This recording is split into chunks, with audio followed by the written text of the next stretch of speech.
சேலம் மாவட்டம் Attur Mandaveli 30வது ward councillor Chandra.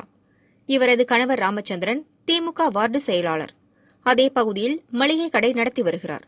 மளிகை கடையில் உணவு பாதுகாப்பு அதிகாரி கண்ணன் கடந்த நவம்பர் 28ஆம் தேதி சோதனை செய்தார். கடையில் பான்பராக், குட்கா உள்ளிட்ட போதைப் பொருட்களை பதுக்கி விற்பனை செய்தது தெரியவந்தது.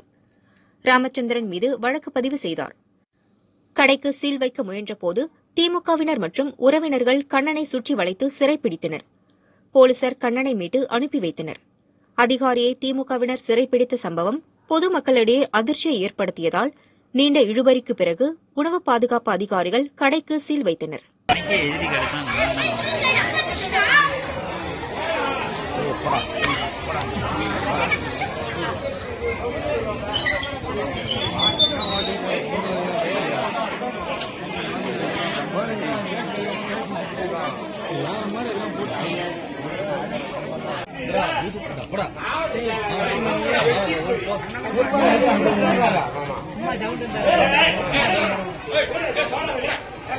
Hey!